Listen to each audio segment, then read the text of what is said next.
아름답고 복된 교회의 성도 여러분, 오늘 창세기 강의 48번째 시간입니다.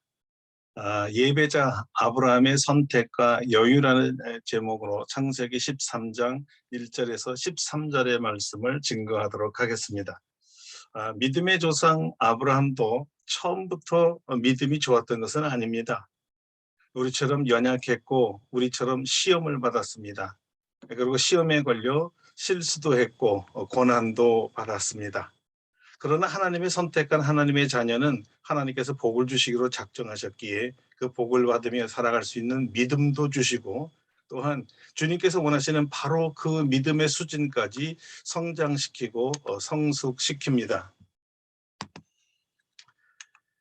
성경에 이른 대로 마침내 복을 받게 하려 하심이지요.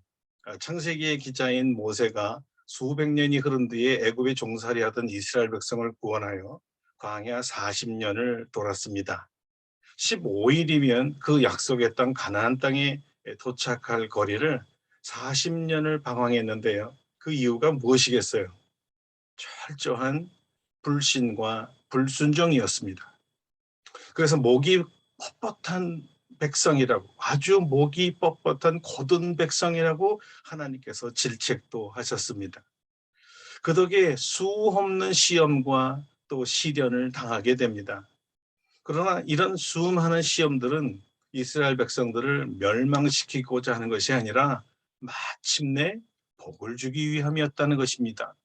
광야 40년 뒤에 모압 느보산에서 약속의 땅을 이렇게 바라보면서 모세는 이스라엘 백성에게 이런 말을 남깁니다. 신명기 8장 15절과 16절입니다. 너를 인도하여 그 광대하고 위험한 광야 곧 불뱀과 전갈이 있고 물이 없는 간조한 땅을 지나게 하셨으며, 또 너를 위하여 단단한 반석에서 물을 내셨으며 내 조상들도 알지 못하던 만나를 광야에서 내게 먹이셨나니 이는 다 너를 낮추시며 너를 시험하사 마침내 내게 복을 주려 하려 하심이었느니라. 그래요. 모든 시험에는 하나님의 분명한 목적이 있습니다. 하나님께서 복을 주기 위함이었습니다. 다른 말로 하면 복을 받을 만한 믿음의 수준이 되게 믿음이 성장하게 하시고 그 뒤에 복을 주신다는 말입니다. 그래서 사도 바울은 이 교훈을 이렇게 말하기도 했지요. 사람이 감당할 시험 밖에는 너희가 당한 것이 없나니 오직 하나님은 미쁘사 너희가 감당하지 못할 시험 당함을 허락하지 아니하시고 시험 당할 즈음에 또한 피할 길을 내사 너희로 능히 감당하게 하시느니라. 아멘. 그러니까 아브람도 75세 때 하나님으로부터 부름을 받아 100세의 아들 이삭을 낳고 또 그를 하나님께 번제로 드리는 믿음이 되기까지 거의 40여간의 믿음의 여정을 통해서 강한 훈련을 받고 시험을 받을 때나 일마다 때마다 나타나셔서 능력을 보여주신 하나님을 철석같이 믿게 되고 드디어 믿음의 조상다운 면모를 갖추게 됩니다.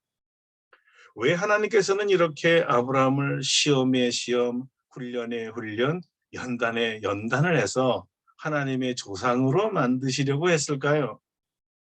장차 아브라함처럼 하나님의 부르심을 받아 하나님의 자녀가 될 성도들이 모두 다 아브라함처럼 복을 받게 하기 위함입니다. 그런데 한 가지 더 아주 중요한 목적이 있습니다. 같은 것이 있을 수 있어요. 그런데요, 복 중의 복, 그러니까 하나님께서 우리에게 주시고 싶어 하시는 최고의 복은 다름 아닌 예배의 복입니다. 예, 하나님께 예배 드리는 복입니다. 사실 이 관점에서 창세기 처음서부터 하나님께서 하나님의 형상을 닮은 사람들에게 원하시고 바라시는 것이었습니다. 아담, 아벨, 셋, 에녹, 그 다음에 노아, 셈, 그리고 아브라함에 이르기까지, 아니 아브라함의 후손들과 모든 하나님의 피조물인 인간에게 바라시는 것이 있다면 바로 창조주 하나님에 대한 예배였습니다. 다른 각도로 말하면 하나님께서 우리를 창조한 목적이 바로 하나님을, 창조한 하나님을 예배하기 위해서였는데요. 이사야 선지자를 통해 하나님께서 직접 이렇게 말씀하셨습니다. 이 백성은 내가 나를 위하여 지었나니 나를 찬송하게 하려 함이니라.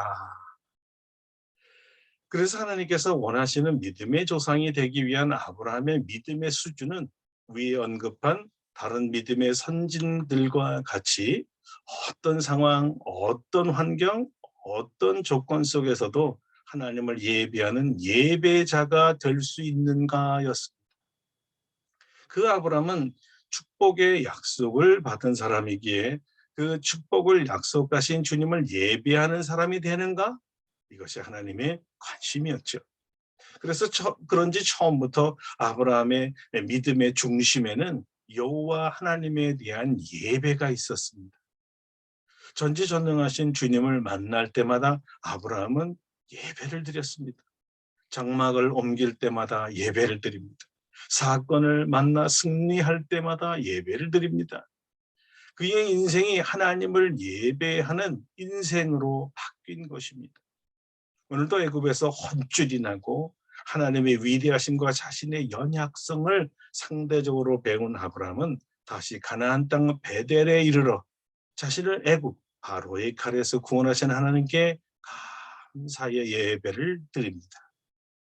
하나님께서 자기 생명을 구원해 주셨고 세상에서 가장 아름다운 자기 아내를 다시 찾을 수 있었기 때문이고 또한 풍부한 가축과 음과 은까지 받고 되돌아왔기 때문이죠. 어찌 감사하지 않을 수가 있겠습니까? 비록 기근이 들어 배가 고파서 애굽에 내려갔지만 믿음이 단단해지도록 강력한 믿음의 훈련을 받고 풍부한 선물까지 받으니 하나님에 대한 감사가 더욱 넘쳤고 하나님을 더욱 의지할 수 있게 하나님을 배우고 알게 되었던 것입니다. 아브라함은 이 시험이라는 난관을 통해서 하나님 경외하기를 배웁니다. 하나님 경외하기를 배우기. 그리고 하나님의 능력을 배우지요. 하나님 없이 살아갈 수 없다는 것을 배웁니다. 이런 모든 감사와 함께 아브라함은 하나님께 예배를 드립니다. 하나님이 원하시는 예배자로 돌아온 것이지요. 사랑하는 여러분, 아브라함처럼 무엇을 하나 어디를 가나 하나님을 예배드리는 축복의 사람들이 되시기를 축원합니다. 하나님을 경외하고 순종하는 우리들이 되기를 축원합니다. 그 다음 이야기는 하나님이 주신 풍부함이 또 하나의 문제를 야기시키는 것이었습니다. 아브라함에겐 하란에서 떠날 때 함께 데려온 조카 롯이 있었습니다. 삼촌 이외에는 의지할 데 없는 롯이었는데 자신의 이 후견인이 되는 삼촌 아브라함과 조카 롯 사이에 땅 문제가 생겼습니다. 가축이 풍부해지자 함께 가축을 기르기에는 땅이 넉넉지 못했다는 거예요. 그래서 아브라함의 목자와 롯의 목자 간에 다툼이 일어났다는 것입니다. 여기서 우리는 하나님을 예배하는 예배자의 진면목을 볼 수 있게 됩니다. 하나님을 경험한 아브라함은 부의 근원이 하나님께 있음을 철저하게 깨닫고 배웠습니다. 자신이 배고파 빈손 들고 애굽에 내려갔는데 베델로 돌아올 때는 두 손 가득히 채워서 돌아왔다는 거예요. 그런데 두 손 가득 채운 것이 결코 자신의 힘이 아니었다는 것을 깨달았습니다. 자신은 한 것이 아무것도 없었습니다. 두려움에 부정직에 아내까지 버리고 자신만 살려고 했지요. 그런데 아주 놀라운 광경을 눈앞에서 실감나게 보았습니다. 하나님께서 바로를 찾아가서 바로를 꾸짖고 그 바로에게 두려움을 주고 자기 아내를 돌려주게 했고 오히려 풍부한 재산까지 아브라함에게 주시게 만들었거든요. 다 하나님께서 하셨어요. 그리고 하나님이 하신 것을 보았어요. 정말 하나님께서 약속한 것을 지키시는 거예요. 복의 근원이 되겠다고 하시더니 정말 환난 가운데인데요. 오히려 복을 주셨습니다. 이 하나님을 배우고 만나고 알고 의지하고 신뢰하게 된 것이었어요. 하나님이 주신 가축이니 하나님께서 돌보실 거야. 하나님께서 지켜주실 거야. 이렇게 말이죠. 아브라함의 믿음이 여기까지 자라는 것입니다. 그리고 또 하나의 생각이 생각났습니다. 땅에 관한 복이었어요. 여기가 바로 내가 약속한 그 땅이다. 여기가 바로 내가 약속한 그 땅이다. 이 약속의 확증의 말이죠. 아브라함이 땅의 원주인, 진짜 주인이 하나님이시라는 것을 깨닫고 고백했던 것이죠. 그러니 땅을 주실 분도 하나님이시고, 그리고 어디로 가야 할지, 어디서 복을 얻을지 하나님이 다 주관하셔야 하는 거예요. 이것이 아브라함에게 생긴 믿음이었습니다. 이 수준까지 자랐고요. 예배자의 축복은 하나님의 뜻과 계획을 아는 복입니다. 하나님께서 자기 인생을 주관하셔서 하나님 스스로 복을 주시겠다는 약속을 이루어 가시도록 하나님이 일하시도록 내어드리는 믿음이죠. 이 믿음으로 아브라함은 롯이 하자는 대로 다 허락합니다. 관대함이 생긴 거예요. 관대함. 근데 이 관대함이 어디서 생겼을까요? 예, 하나님으로부터 생겼습니다. 어디에 가야 복을 받는 것이 아니죠. 아브라함이 깨닫은 것은 좌든 의든 그게 중요한 게 아니라 하나님이 어디 계시냐? 하나님이 나와 함께 하시는 곳, 바로 그곳이 복을 받을 장소라는 그런 믿음을 갖게 된 거였어요. 하나님이 나와 함께 하신다면 어딜 가나 복을 받을 것이기 때문이었습니다. 그래서 아브라함은 이렇게 멋진 말을 하는데요. 9절을 한번 읽어보도록 하겠습니다. 네 앞에 온 땅이 있지 아니하냐? 나를 떠나가라. 네가 좌하면 나는 우하고 네가 우하면 나는 좌하리라.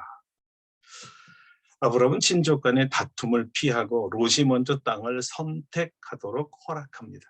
하나님이 주신 여유입니다. 여유. 애굽에서도 복을 주신 하나님이 넓고 광활한 땅 어디에서인들 복을 주시지 않겠습니까? 이것이 예배자의 믿음이었어요. 하나님이 함께 하심이 확신되어서 오는 관대함과 담대함, 그리고 여유로움이지요. 저와 여러분에게 믿음으로 말미암아 이 관대함과 담대함과 여유로움이 생기기를 축원합니다. 상대적으로 삼촌이 복을 받는 것만 옆에서 보고요. 실제적으로는 하나님과 전혀 만남이 없었고 믿음의 훈련을 결코 받지 못했던 롯은 자기가 보기에 좋은 땅을 선택합니다. 그 지역은 물이 넉넉한 땅이었고요. 여호와의 동산 같고 애굽 땅과 같다고 합니다. 사람의 눈에 보기에 좋은 땅입니다. 누구나 반하는 땅이에요. 그곳에 가면 정말 모든 것이 다 잘 될 줄로만 알았습니다. 그런데 다 좋은데 한 가지 문제가 있었습니다. 13절입니다. 소돔 사람은 여호와 앞에 악하며 큰 죄인이었더라. 큰 죄인이었더라. 롯이 택한 땅은요, 정말 기가 막히게 좋은데요. 그곳에 거주하는 사람들은 하나님 앞에 악하며 큰 죄인들이었다는 말이에요. 육적으로는 환상적인데요. 영적으로는 최고의 골칫거리였습니다. 그곳에서 하나님을 예비하는 자가 하나도 없었습니다. 누군가 의인은 없나니 하나도 없다고 했지요. 바로 그 상태였습니다. 하나님의 뜻대로 사는 사람들이 하나도 없었습니다. 물질적으로 잘 살 수 있었을지는 모르지만 영적으로는 하나님께 예배드리기가 아주 곤란하고 어려웠던 것이죠. 문제는 하나님의 자녀인 롯이 그것을 개의치 않았다는 데 있습니다. 무슨 말인가 하면요. 롯은 하나님을 쫓아다니는 사람, 신앙이었다는 말이에요. 그런데 가만히 보니까 하나님을 쫓는 사람이 아니라 재물을 쫓는 사람이라는 것을 여기서 우리가 알게 됩니다. 부를 쫓아 산 사람이었어요. 스스로 돈을 벌려고 하는 사람이었죠. 삼촌처럼 부자가 되고 싶었지만 삼촌처럼 예배자 되기는 싫었던 거예요. 자, 그 결과가 어땠을까요? 오늘 본문에는 나오지 않지만요. 창세기 14장과 19장에 가면 그 보기에 좋았던 소돔성이 불로 멸망하고 소금 기둥들이 되어버립니다. 여러분, 이것이 롯이 선택하고 맞이한 결과입니다. 미국의 경영학 박사 1,500명을 대상으로 해서 연구한 연구 논문이 발표된 적이 있습니다. 이들 중에 1,400명은 학위 수여식과 함께 가장 월급을 많이 준 회사에 입사하기 위해 주력했다고 하고요. 나머지 100명은 자신이 추구하고자 하는 꿈과 비전을 따라 직장을 선택했다고 합니다. 그러니 큰 대기업의 회사도 아니고 인기도 없는 곳에 가게 된 것이에요. 물론 봉급이 많지 않았겠죠. 그런데 말입니다. 20년 후에 그 결과가 정말 놀라웠습니다. 그해 미국의 대기업 순위 101명을 발표한 보고서가 있었는데요. 그 보고서의 101명 중에 처음에 자신의 비전을 따라 볼품없는 것을 택한 사람들 100명이 들어갔고요. 그 101명 중에 단 한 명만이 월급을 쫓아 대기업에 입사한 1,400명 중에 한 사람이었다는 거예요. 자, 여러분. 이 이야기를 통해서 우리에게 전달하고자 하는 메시지는 무엇일까요? 무엇을 말해주고 있습니까? 비전과 소신을 따라 사는 사람과 이익과 편리를 위해 사는 사람의 차이를 보여줍니다. 아브라함과 롯의 차이입니다. 아브라함은 비전의 사람입니다. 하나님의 약속을 따라 사는 사람입니다. 그러나 롯은 이익을 따라 사는 사람입니다. 자신의 눈을 더 의지하며 사는 사람입니다. 아브라함은 하나님과의 깊은 만남이 있었던 사람이고요. 롯은 옆에서 하나님과 삼촌 아브라함이 만나는 모습을 바라만 보았던 구경꾼입니다. 아브라함은 자신이 만난 하나님을 예배하는 사람이었고요.